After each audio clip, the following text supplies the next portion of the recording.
Hey yo, it's time to roar, get loud, let's ignite. Jeremy B in the house, we keeping it tight. Every weekday at 11, we ready to ride. Lions Talk Live, come and join the pride. Waking up early, it's that morning grind. Tune in to the show, leave the troubles behind. Jeremy B's the king, with the voice like thunder. Every word he spits, it's a lyrical wonder. Got the lions around, sharp and fierce. When we hear one pride, you can't help but feel your heart pierce. Talking all the topics, keep it real, keep it raw. With a lion's mentality, we're ready for the roar.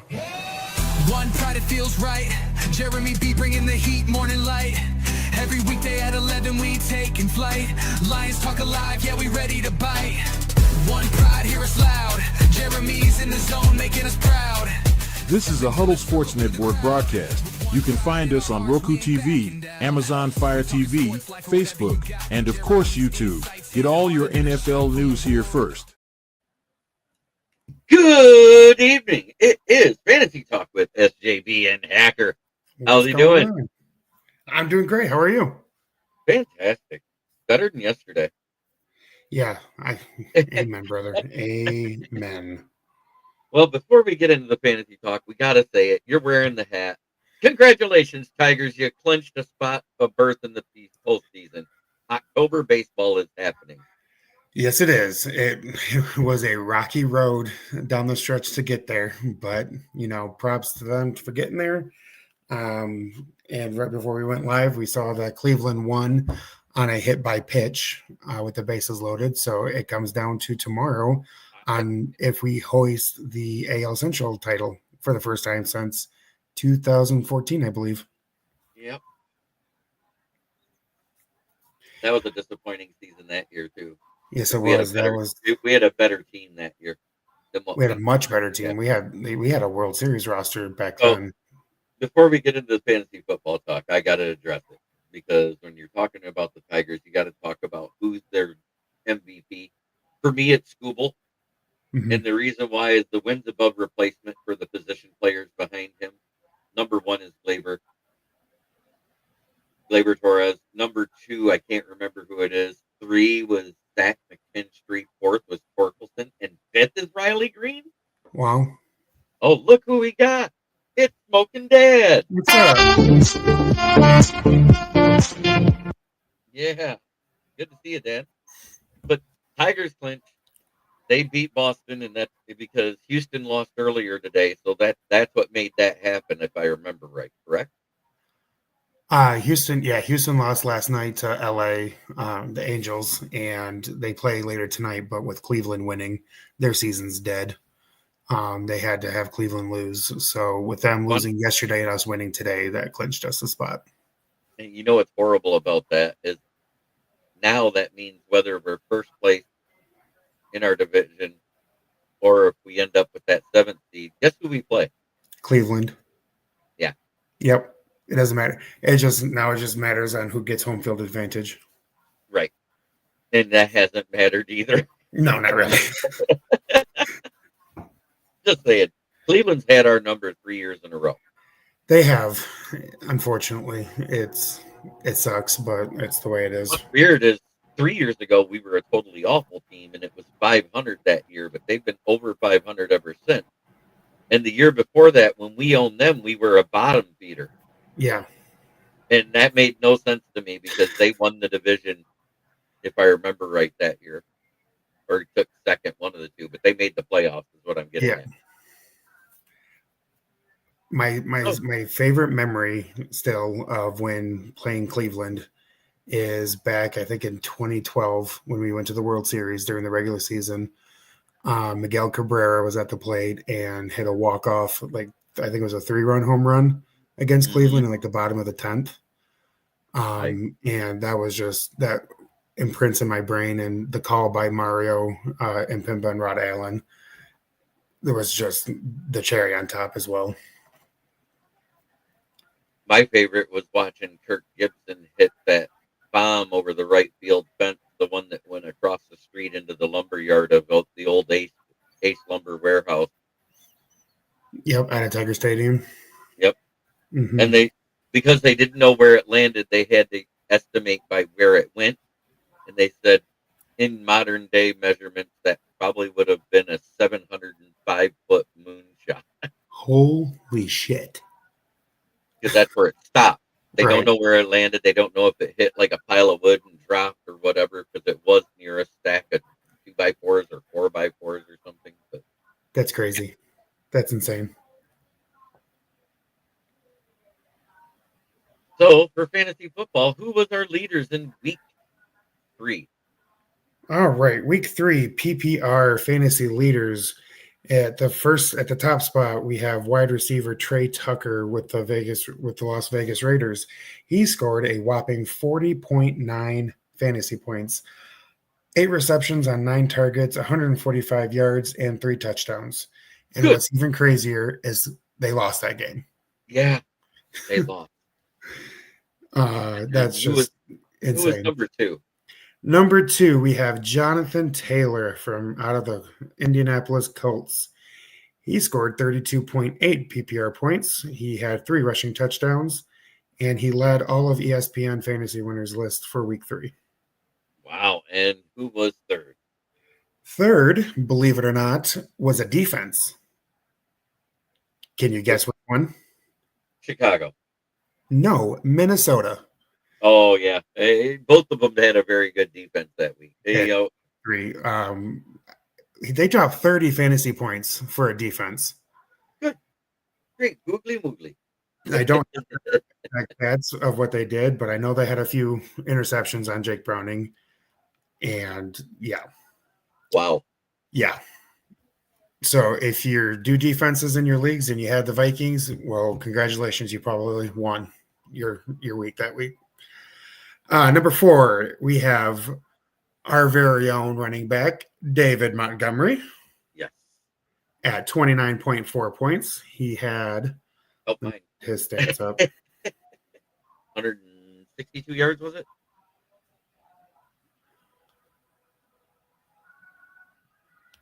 Let me.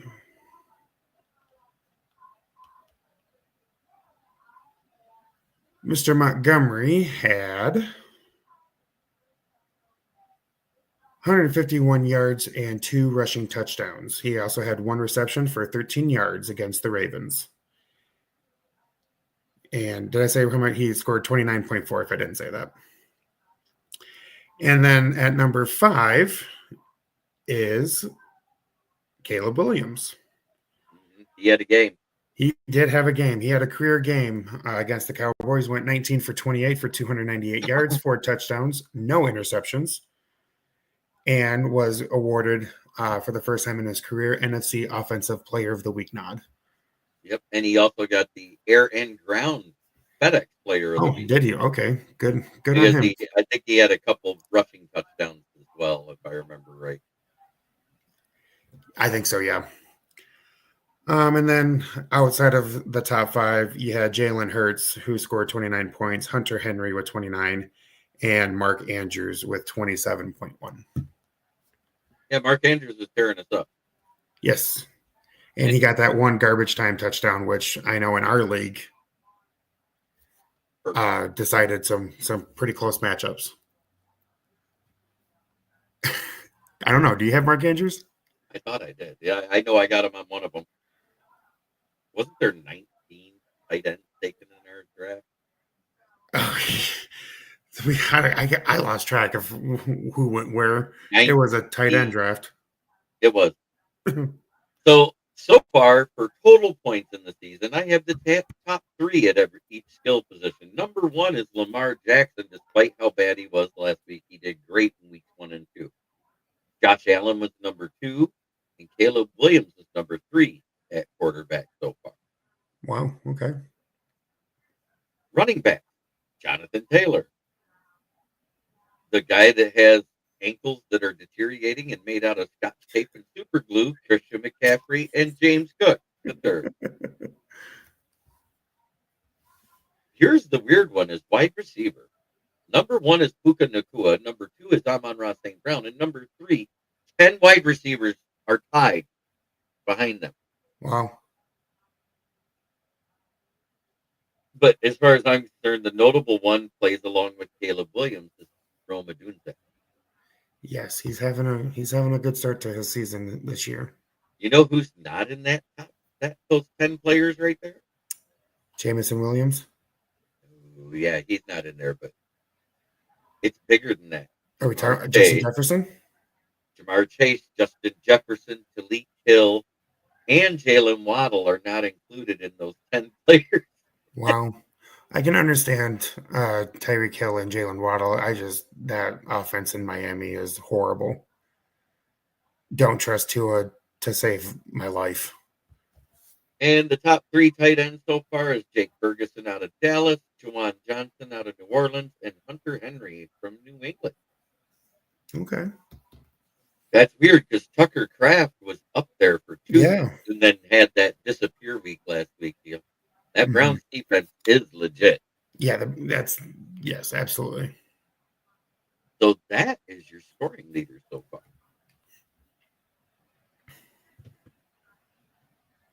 Through the season, that's total combined points with the PPR. So that's what I was going off of. Okay. And these rankings were based on actual fantasy scoring leaders through the initial weeks of 2025 season, which is subject to change as the season progresses. That's So is the there caveat added. anyone on that list kind of like surprise you? Like you didn't anticipate them to be this productive? I did not expect Puka and Amon-Ra to be above Jamar and Justin because they usually aren't. Right. You know what I'm saying? Mm-hmm. Puka Nacua is having that Cooper Cup type of year with Stafford right now, whose neck is held together with Scott Staples Superfood. You talking about Stafford? Yes. Okay. Yeah. I mean, he's one bad sack away, and I feel sorry for the Rams because they have to face a Colts team that's playing very well without Jared Verse. Good night, Spoken Dad. Love you. Good night, sir. But yeah, that's pretty much it. Yeah. I won again. That's 2 weeks in a row. I'm on. Yes, you did. Granted, it was on the back of Mark Andrews. Hey, I mean, a win's a win. And, No, and David Beckham. you have Tyler Warren in our league. I got Tyler Warren. That's the other league I got him. That's right. But I mean, probably Monty helping you last week. Oh, Monty helped a bunch. Mm-hmm. And I think with the situation with Jamar Chase and Justin Jefferson not being on that list is 100% due to the quarterback that's throwing them the ball. But what really hurt him the most was him having CeeDee Lamb and going out in the first quarter with no points. Mm-hmm. You never want to see that. I don't care if you're playing against somebody. I hate winning due to an injury. And let's face it, if CeeDee Lamb plays that game, he wins this game.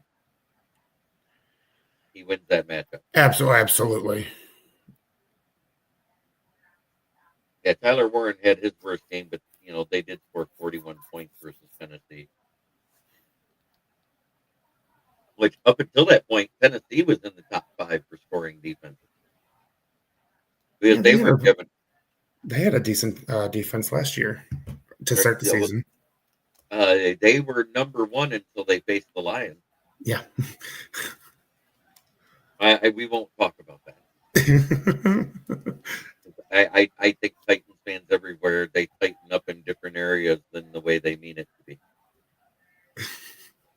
That's the type of loss for your team that makes your team's fans butthole pucker.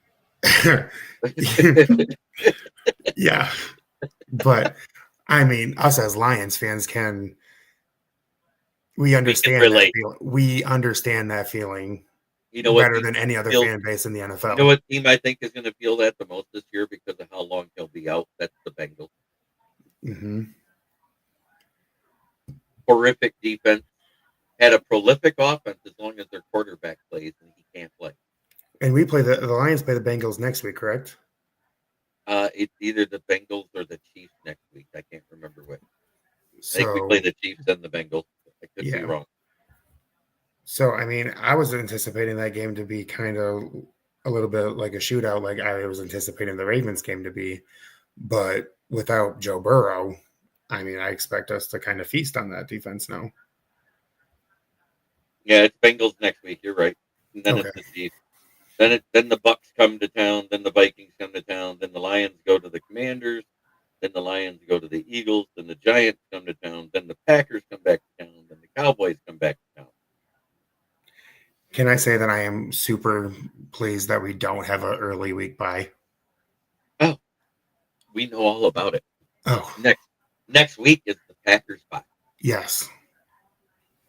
And that was our bye last year. Yep, and it really didn't hurt because Hutch wasn't hurt yet. You know what I'm saying? But would it have helped? Could he have come back a week earlier if he'd have got hurt a week earlier? 100%. I don't care what anybody says. But if Hutch is out on that Dallas game with what he did to Dak Prescott in that game, I don't think we win that game. No. Probably not.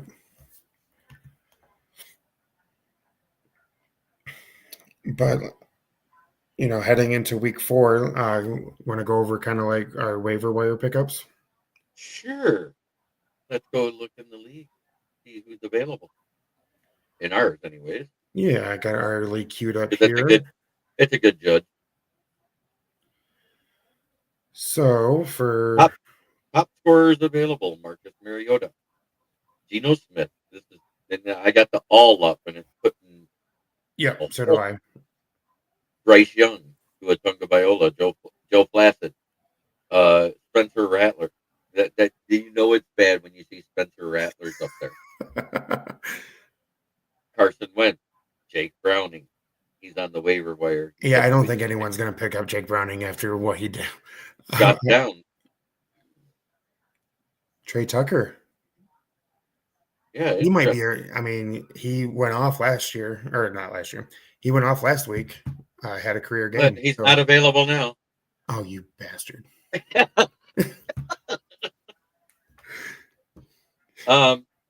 Cavante Turner. I was thinking the same thing before you did it. I was doing it when you said it. Okay, so moving on. Cavante Turpin, Calvin Austin, Jalen Tolbert, the New England Patriots defense. There is another one in there that people may want to pick up because he's becoming a favorite target, and Worthy's just coming back. You might want to pick up Tyquan Thornton. And this is, I think Worthy's coming back this week. Yep, but he does come back this week, but he's been sitting since week 1, so you don't exactly know what you're going to get out of Worthy. And who does Kansas City plays the Ravens today, or not today, but this week. So that defense is going to be looking for a redemption game, especially after what the Lions were able to do to them on Monday night. Woody Marks is still available. Then Mr. Longbomb for the Rams, Joshua Carty. Evan Ingram's out there. You're getting into people where you're just like, no. You're picking up flyers at this point, getting this far down. With Hurst being out, is the Rams defense a good pickup for somebody with a struggling defense? Jermaine Kearse is out? Jared Verse.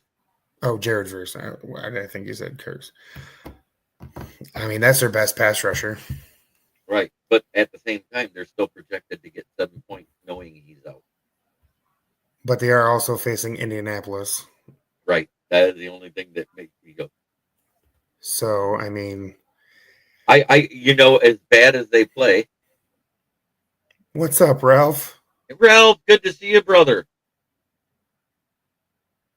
Glad you're back home. Washington Commanders defense might be a good pickup since they're playing Michael Penix. I mean, yeah, absolutely. And I mean, do you think, in your opinion, if Penix has another game like he did last week, will we see Kirk Cousins kind of come back off the bench? I don't think you will. No. And the reason why is because of where they picked him. They're going to let him ride and die this week. They're going to ride and die on the Penix this month, this year. The whole year? The whole year. I think the only way, if you get to like maybe week 9 and they're completely out of it, no shot of getting there, you might see him bring Kirk Cousins in, but I think he'll be trade bait. Well, especially if another team loses a quarterback. Right. Which I know, I mean, Minnesota, we don't.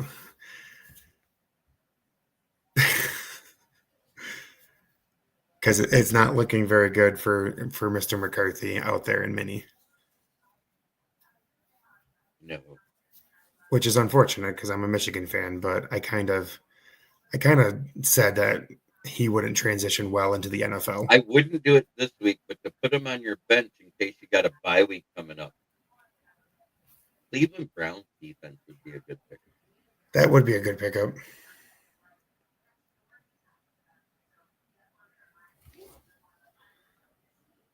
I'm just looking to see if there's any diamonds in the rough down here that I think could have a breakout, and I really don't see any.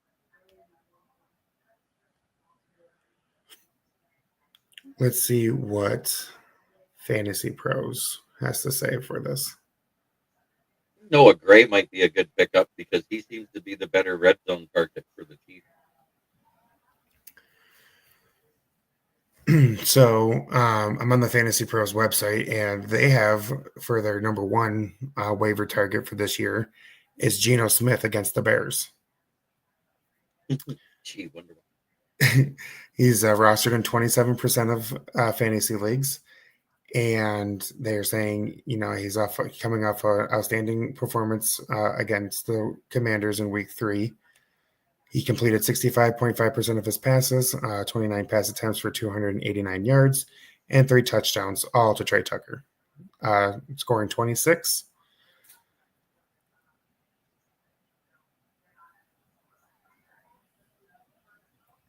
Smith is an excellent streaming option for Week 4.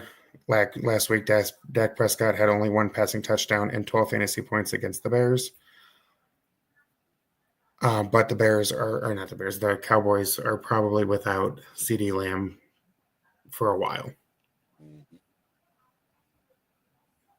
So any of those people in Dallas might be a decent pickup because they're going to have to throw to somebody. Yeah, and they might also lean on the run game a little bit more. So Javonte Williams is going to be a target. He's probably rostered in a good majority of leagues, though. Their number 2 pickup is Braylon Allen, the rookie running back from the Jets. Rostered in 28 leagues, and their matchup this week is against the Miami Dolphins.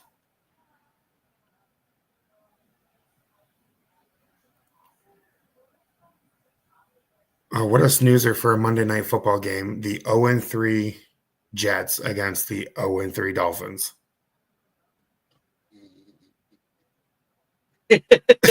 Exactly. They have to follow up. I mean, not to sound like a homer or anything, but they have to follow up Lions and Ravens. Wow.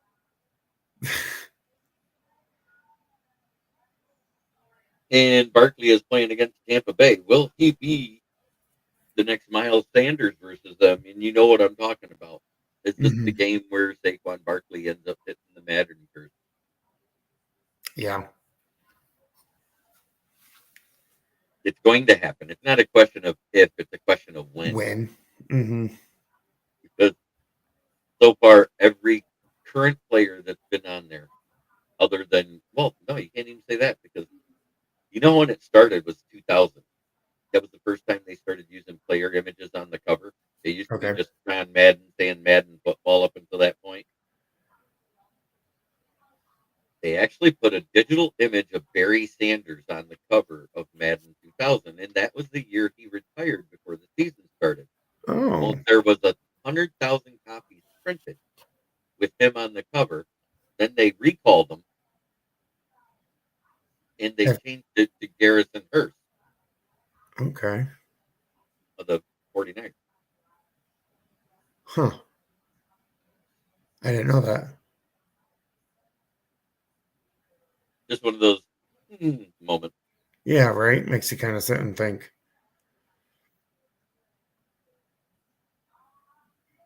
Ooh-wee. I'm not seeing a whole lot of else as like solid waiver wire pickups. This one has Christian Kirk listed, but I don't know. I'm not liking what I'm seeing from the Houston offense. Right. CJ Stroud is hitting a. Is this his third? This isn't his sophomore slump, is it? Or is it? Is this his second year in the league, JB? Who? Who's CJ Stroud? CJ Stroud is his third. It's his third? Okay. Yes, James Burgess, you're absolutely right. Goff is not a bridge quarterback. No, far from. So I'm going to start at the bottom and work my way up out of defenses. Let's talk about the defenses that are available in our league. The New Orleans Saints should be. The Cleveland Browns, valid. Valid. That's a good pickup. Tennessee Titans, I think it's valid because that defense is good. New York Giants, stay right where they are. Yep. Dallas Cowboys, stay right where they are. Mm-hmm. Guess what defense is only given up? Yep, Stroud's third, he said. Has only given up 24.3 points per game this year. And you'll be surprised. The Carolina Panthers. Really? Yeah. The Jacksonville Jaguars, even though they've got a good record, has given up more points per game. Oh, wow. Yeah, you're right. The New York Jets have only given up 23.5 points per game.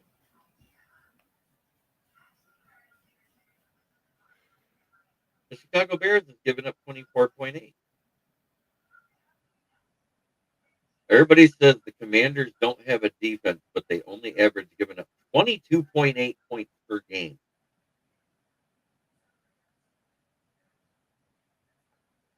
Atlanta Falcons, even though they just got torched. No, that's it. They got torched by the Panthers. By the Panthers. They're only giving up 20.8. Miami Dolphins are only giving up 21. Guess what defense is only giving up 18.8 points per game? Just a wild guess. Patriots. You're absolutely right. Oh. Wow. I mean, not surprising with Mike Vrabel as their head coach. He's a defensive-minded head coach. Right.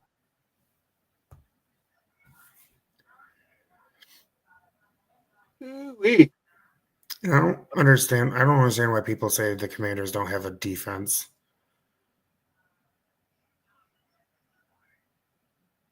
Yeah, too bad they don't run a spy. They might stop a mobile quarterback.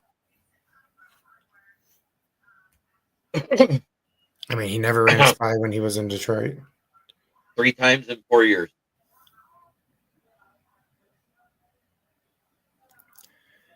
One sit. Persall, Waddle, or Genty, and DK. Ooh, sit one. I say Waddle. I say Waddle or Genty. Genty has not done well. I don't see him doing well against the stout run defense with Chicago.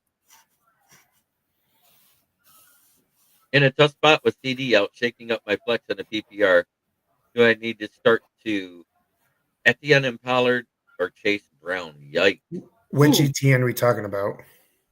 I hope he's talking about the one that plays for Jaguars and not the one that plays for Carolina. I don't know for about me, Chase it would be a toss-up between Waddle and Genty here. And I'm leaning towards Genty because he had a good game, but he still has yet to score a touchdown. Waddle, at least if he's in the game, scores touchdown, and he was just announced as healthy. He said Travis. Travis, okay. I would probably, I would start probably Travis and Chase Brown. Chase Brown. Yeah, because the Titans' offensive line is awful. Yeah. Why do you Yeah, want Pollard? they're not obviously they're not going to throw the ball with Jake Browning. At least And not very if much. you can grab Trey Tucker out of your available wide receivers, I'd grab that. Absolutely. Unless you're in our league. He's not. I don't think. He's not anymore. Well, he's not even available in our league, so it don't even matter. Yeah, no. I as soon as I saw it, I was like, alrighty, that's better than Kyle Monangai. Yeah. Technically better than Xavier Leggett, who has yet to score a point this season.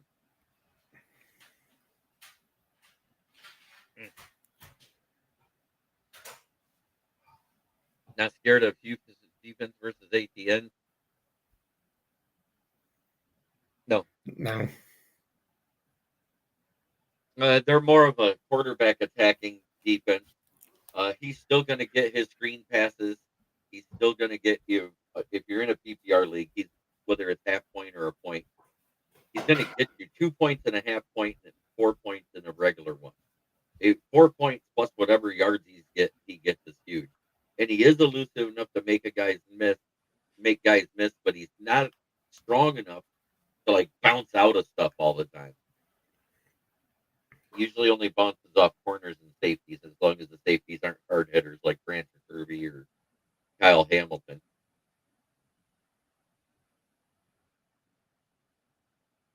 Just trying to be realistic. I like Etienne.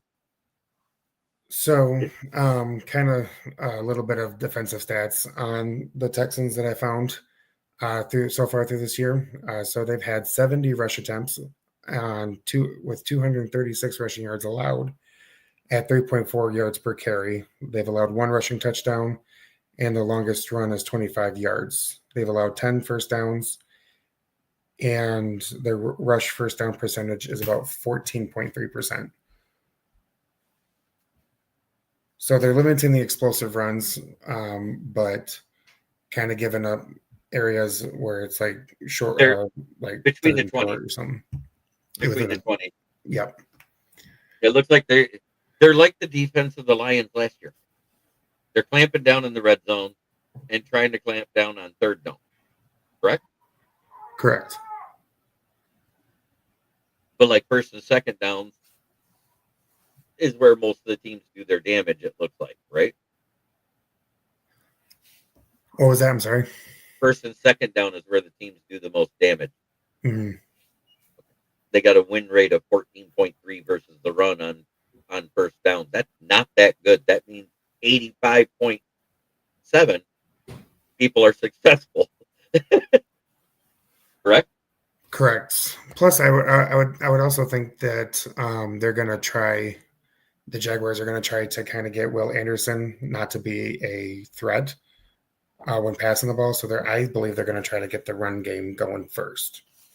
And if you can pick up Buell, the rookie, get him. He's more of the power back. He replaced Tank Bigsby.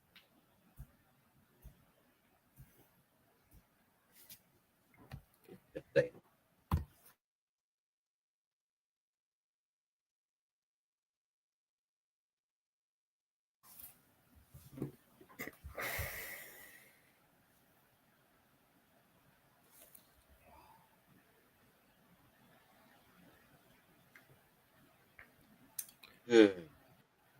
Yeah. But that's all I really have for like waiver wire pickups.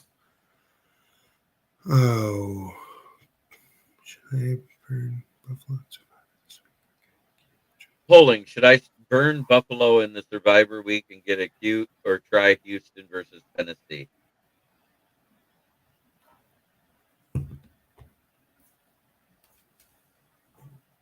No. Tucker Kraft has been more consistent than what Tyler Warren has been. I would seriously consider throwing Tucker Kraft in there, especially since they're going to Dallas, who can't cover a tight end with a blanket.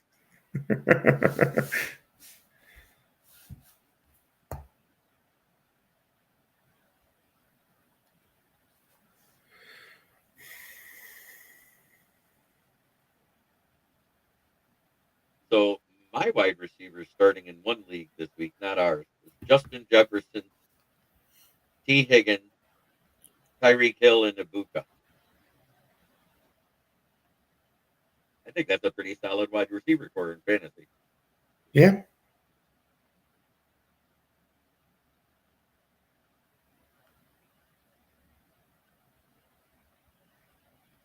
Would I start him over Etienne? I might, but Etienne played Texans last week.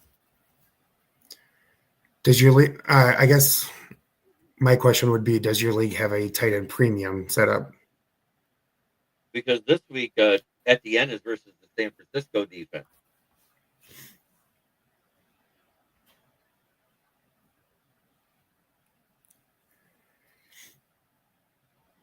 Because I think that would make a difference. When you agree, JB, if they have a tight end premium, that would make Tucker Kraft more valuable to start over ETN.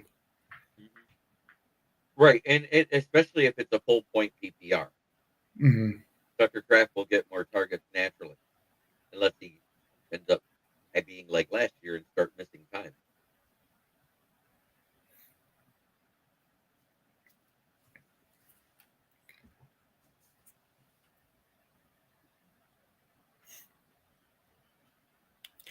But looking ahead into week 4, kind of going down our league, JB, you're playing against AJ this week. Mm-hmm. You're down in an early 12 to nothing hole, but you've got all your players still. No Right. premium, full PPR. Then I would go ETN over Kraft. Yep. Because if you had that tight end premium, you definitely would put Kraft in there over at the end. But with it being at the end, and he's actually going against the San Francisco defense, which has not been great. It's just been good enough. This is their test traveling west, but it's a test for that defense to see if they can stop somebody else's run game. They don't have Hargraves. They don't have Kinlaw. They don't have Greenlaw. You know, they lost. They lost a lot on the defensive side. They just lost the first. And they just lost Nick Bosa. They lost Nick Bosa for the season. Mm-hmm. That's 4 huge losses. And Nick Bosa was just last week, if I remember right. Wasn't that a Achilles? No. Achilles for him? Or was it the patella? I think it was his patella. I thought it was both Najee and Nick in the same day due to Achilles, but I could be wrong. Oh, maybe it was. I know it. I know that everybody else was a patella the week before. Mm-hmm. That was crazy. We've had 5 patella injuries this year. Just the injuries by themselves is crazy. We've had 4 or 5 quarterbacks go down due to injury. Let's see, who does Buffalo play this week, though? Oh.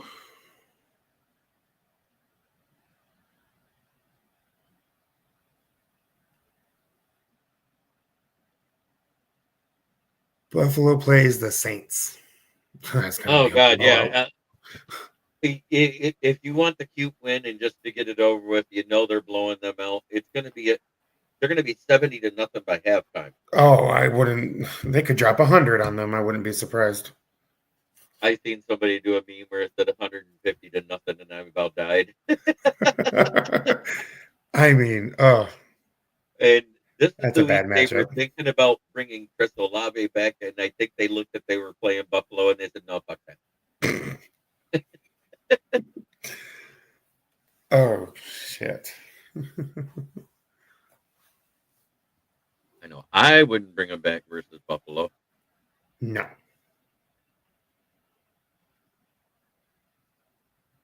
Josh Allen probably is going to be the fantasy scorer of the week. By the end of that, he could have 50 fantasy points by when it's all said and done. He could get 50 at the half.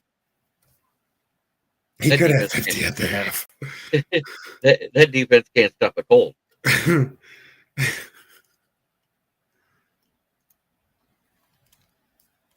That defense is so soft, they call it melted popcorn butter.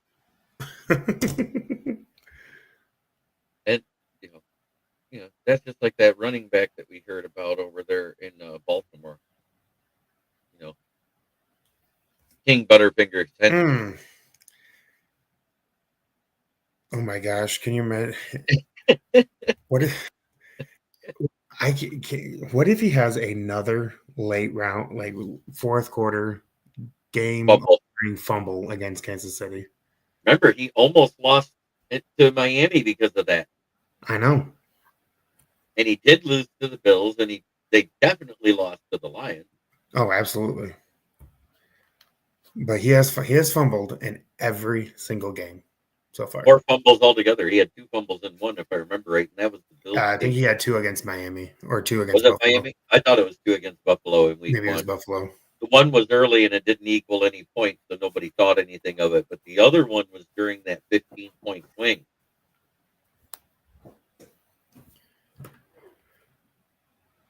But everybody forgets that year that he set the record for carries, he had 12 fumbles that year too. That does not include the postseason. Postseason stats are tracked separately. In that game where that defense put up 9 sacks against the Bengals and they should have won, King Henry fumbled 3 times. Oh wow! But that was back when the Bengals had a defense. They need to do something about their offense. Their offensive line is horrible. Their offensive line is offensive. Yeah. Just ask Joe Burrow. Ask his turf toe. He's going to turn in. I mean, I'm afraid he's going to turn into Andrew Luck if they don't do anything. He already is. As far as I'm concerned, he is Andrew Luck. He just hasn't retired yet. He's Matt Stafford as a Lion. I like that comparison. He's a gunslinger. He can put the ball down the field into players' hands. He fits it into tight windows. He's not afraid to take that risky throw. Mm-hmm. Does it bite him in the ass every now and then? Yes, because his defense damn sure isn't stopping the other offense. That's actually I really like that comparison. The Bengals to the early 2000 Lions. In like 2010s. Yeah, the 2010 Lions. From Matt Stafford until Goff. Right. Matt Stafford did a lot of things that helped the Lions out to win, and that a lot of Lions fans do not want to give him credit for.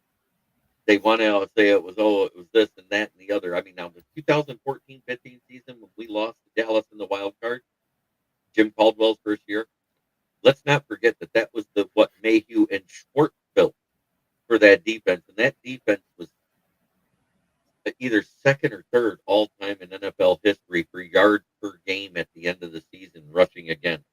I think it was 59.9 or 59.8. It was insane. It was under 60 yards a game. Wow.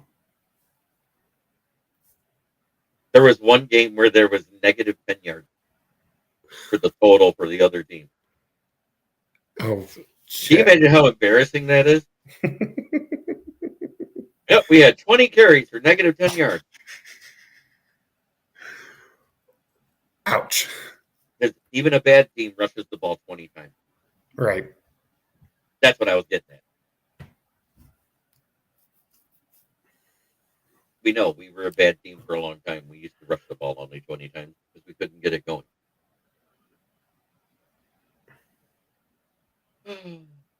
The woes of being a 55-year-old Lion. I've seen way more bad than good. Yeah, you've had the Lions suck for half your life. I've only had the Lions suck for a quarter of mine. I've had the Lions suck for 90% of my life.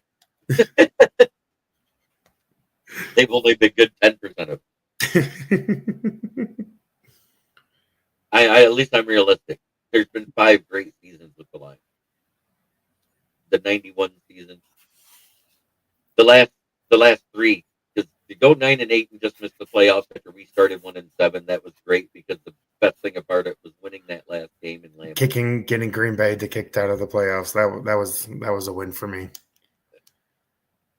That year, that was our Super Bowl. Oh, absolutely. I don't care what anybody says. Knocking them out of the playoffs was the Lions' Super Bowl that year, and we acted like it.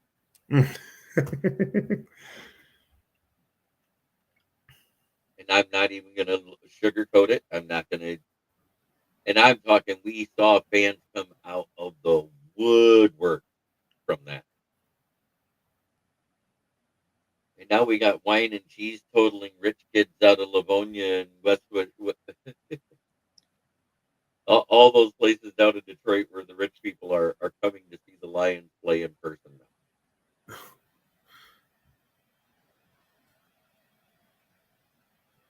Detroit Lions rushing post Barry and pre-Dan nauseating Bryson between the tackles. No!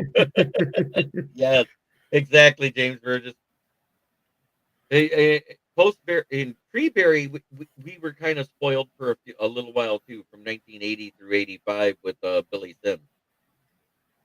We were, and then 88. Was that 88 or the 89 draft when we got Barry? I can't remember. It was 89. He played 10 seasons.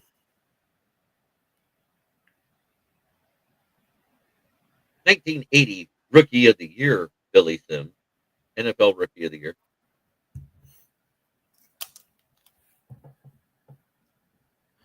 Back when it wasn't a QB award. So, who do you have for your breakout, for your predictions for the upcoming week? Who is your breakout player for week 4? Yeah, I know. James Burgess, I have a funny story about that. The ortho surgeon that fixed his knees, orthopedic. That's what I'm thinking of. His name was Brian Ortman.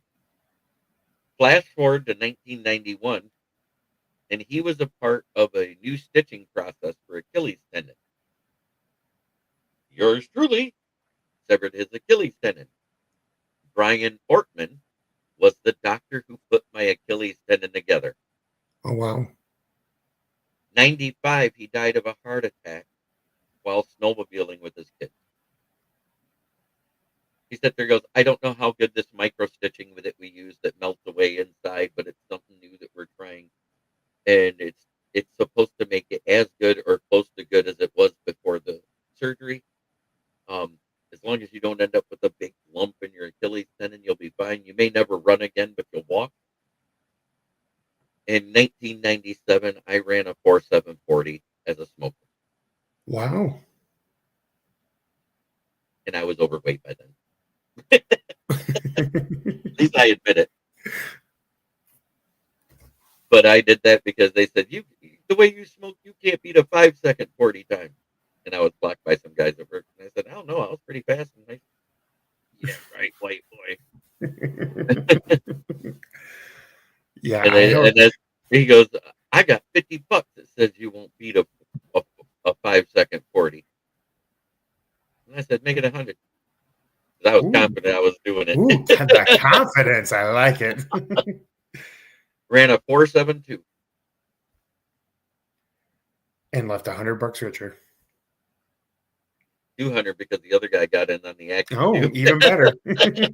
Both my coworkers, they were like, yeah, he ain't doing that.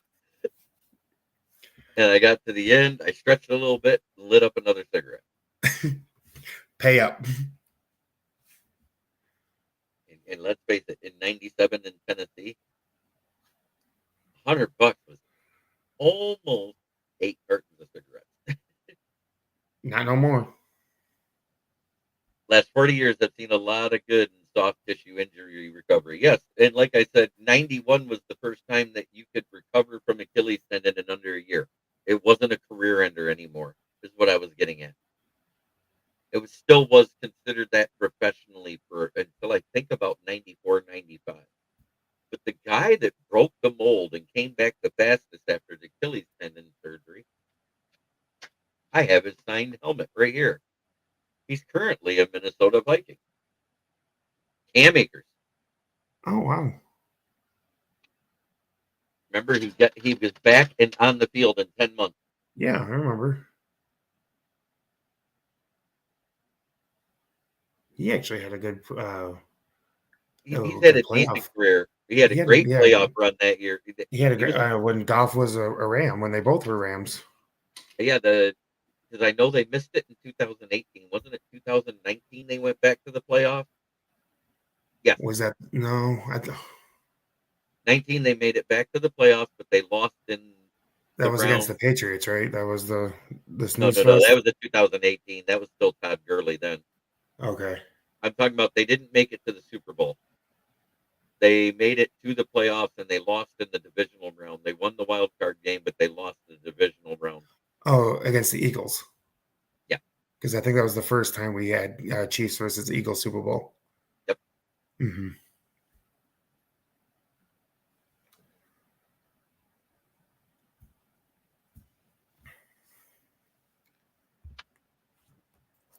So breakout player for week 4. Who do you think is gonna light up the fantasy boards this week? This week at quarterback, I think it's Josh Allen, the 100%. At running back, I'm expecting another big game out of Monty. Okay. I think he's got the oomph to get through this Browns defense. And if not, it's going to be Jonathan Taylor. Okay. It's one of them two. I can't say I trust Henry to have a good running game versus the Chiefs because they're stout against the run. Marvin Harrison Jr. He already had his week 4 matchup. He got a touchdown. Yep, he finally got on the board with a touchdown. It's his first one of the season. Congratulations. It only took you 4 weeks. At this rate, you'll have 3 by the end of the season. Maybe 4. Good Lord. You talk about a letdown. That guy was supposed to be the next best thing coming out of Ohio State. And I mean, I can't blame it entirely on him. He has no one to throw to. Like, his quarterback. Now, his quarterback does suck. His quarterback has to throw outside the numbers because he can't see over the offensive line. The only guy that has a harder time seeing over the middle is Bryce Young. And So that's because he's an inch shorter. I can't blame it all on Marvin Harrison Jr. If he was on a different team, then it would be a better. No, Kyler doesn't elevate wide receivers at all. Nope, but he does a good job of making Trey McBride look good. Well, yeah, because he's so huge. That's the only one he can see. And he goes, unintended. God, I love you, James. I missed you commenting on our show. So, yeah, I agree with you. Quarterback is going to be Josh Allen. Running back, and I hope I'm wrong because I'm playing against him this week in fantasy, but I think James Cook is going to have another good week. James Cook probably will have a good week. I forgot about him, and they're up against. And I don't want him to, just for the fact that Tim has him on his fantasy team, and I'm playing him. Ooh. And I really want to beat him because he's the only undefeated left. The guy that hasn't really shown up yet for the Bills should be a quiet breakout wide receiver this week. Khalil Shakir. I'm back mostly. Deal with possible borderline humor. I love it. Love it. Did you like the little meme I got here? King Butterfingers Henry.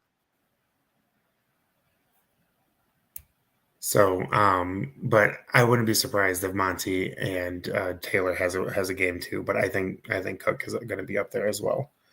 Wide receiver. Amon-Ra. Yeah, sure. Let's go with the homer pick, Amon-Ra. I mean, he had the week before versus Chicago, he had 9 receptions, 115 yards, and 2 touchdowns? Yes. If I remember right. Mm-hmm. And then last week he had 7 receptions for 77 yards and a tutty. And 1 touchdown. Okay, I'm going to change my pick. It's not going to be St. Brown. It's going to be Ladd McConkey. He's going to have a breakout game. Shakir is, but he hasn't had the ball go his way a lot. And since he came back from that lower leg injury, I don't think he was quite 100%. And now that he's 3 weeks back on the field, I think this is going to be his breakout game. That's why I put him as a quiet breakout. You think Ladd McConkey is going to be? I say McConkey because they're going up against the Giants. Oh God, yeah, I forgot it's the Chargers. So I'm banking on a good game from him and the Chargers defense. There's another quarterback that could break out. He Jackson Dart. Justin Herbert. Oh, Justin Herbert. Oh, yeah. I thought he was going for a second. I thought he was going No, Jackson Dart. Giants way. Jackson Dart, if he gets 15, it's better than Russell Wilson. Absolutely. But yeah, Justin Herbert. I just like the matchup against New Orleans better for Buffalo than. I got to stop being mean to the Giants. Dan Leonard is a fan. I didn't ask anybody. But why? I benched Javonte Williams for McConkey as my flex and my main money this week. Ooh. Well, I hope it works out for you. That's a bold move. That is a bold move, but I like it though. I do like it. I mean, the Bears' run defense hasn't been horrible. No. So, I mean, I like it. Hope it works out for you. I think Javonte actually had a decent fantasy week last week versus the Bears. Oh yeah, they're not playing the Bears anymore. Why am I a week behind? You're looking on the wrong week on your sheet. I don't know. You're not with it. I'm not with it. So but the Cowboys are playing the Packers. Yeah, Cowboys are playing the Packers. Okay, that's gonna be I think that's gonna be a good game. You know what? That's a streak I wouldn't mind seeing ending. You know what streak I'm talking about? The Cowboys beating the Packers. No, the Packers beating the Cowboys because they have done it every game since AT&T Stadium has been built.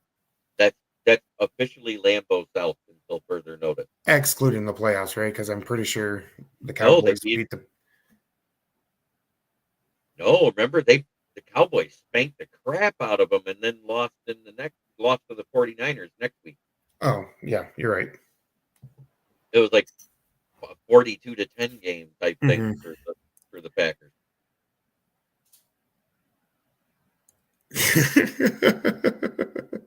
I hate myself for typing vomits on screen. I'm rooting for it. We all are. Yeah. As North fans and Lions fans, we are. But we're coming to the close of the show. And as always, on this show, there's only one team we hate in the North more than any other. And sometimes it's this one, because just ask BA. He hates them the most. But for me, it's 100%. F-E. Fuck the Packers. Go Cowboys. That's the only time we'll say that. It's the only time I'll ever utter those words in my mouth. Vomit off screen. Oh no, I'd have done it on screen if I just said it again. But try every day to be a better person than you were the day before, because that's the only way to make the world a better place. It starts right here. Much love to everybody in the chat. And remember, I'm going live out of Flint, where the water's shit, but the tires are good. Because I still work at Brandon, so I might as well promote them. They may not be sponsoring me, but they did. And I'm not going to put up pictures. I'm not going to do all of that stuff. But come and see us. I'm there every Wednesday, Thursday, and Saturday, 2 p.m. to close. Come see me. Have a great night, everybody. Thanks for watching, everyone. Have a great night. Where you could go, or can a guy go for great tires, awesome service with reasonable prices after driving away from deja vu, drunk and wrecking their tires. Brandon, that's it. You got it. Have a great night.